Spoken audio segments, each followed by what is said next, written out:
وعامله لعيبه النادي الاهلي وهي عامله المنتخب. وخلي بالك يعني قرار المقاطعه ده قرار كبير قوي، يعني مش من السهل ان على فكره اللي هياخد قرار النادي مش من السهل خالص ان النادي ياخد قرار زي كده، انما اللعيبه مجرد ادوات بتنفذ. النادي روح ما تروحش احنا مالناش ولايه تخص قرار.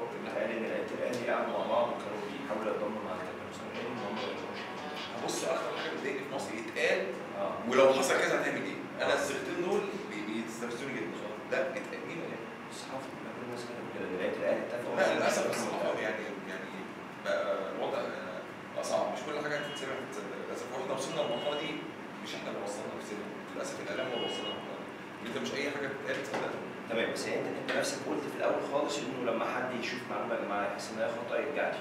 تمام، وهي فرصه ان انت موجود معانا النهارده حتى لو المعلومات صح او غلط فانت بتاكدها او تنفيها. يعني الكلام دوت بس خلي بالك ما احنا كده ممكن لو انا اي معلومه تخصني هاكدها، ممكن اي حد يقوم قايل اي معلومه لمجرد ان هو يستدل ان انا اطلع ارد عليه. عشان كده انا هتلاقي معلومات كتير جدا يعني بحس ان انا مش هنزل من نفسي ان انا ارد عليه لو حسيت ان هي اقل من مستوى الحدث اصلا، مستوى انها تتقال اصلا. بس هو للاسف دلوقتي الاعلام ما بقاش فيه حاجه دون المستوى على المستوى على المستوى، اي حاجه بتتقال بدون اي مقاييس. بس هو ده اللي وصلنا لمرحله ان الناس جزء كبير جدا من الحقيقه بقى غايب عنها، وللاسف الناس بقت بتصدق اللي بتقراه احيانا اكتر من صاحب الحدث اللي بيطلع يتكلم. فاهم؟ بس فهو للاسف يعني اتمنى ان المسار صح. بص انا مقتنع بحاجه يمكن قلتها في التلفزيون.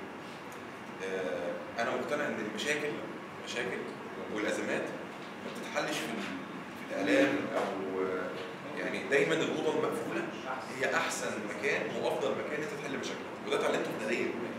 بس فانا شايف ان مجرد اقرار الناس، انا خلي بالك اللي اقر بوجود المشكله ليس النادي الاهلي ولا ليس لعيبه النادي الاهلي، بس المشكله اتصدرت للعيبه النادي الاهلي من بره، بس انا ما اعرفش ايه مصدرها، فبالتالي احنا مش هنتكلم في تفاصيل ده مش هيساعد.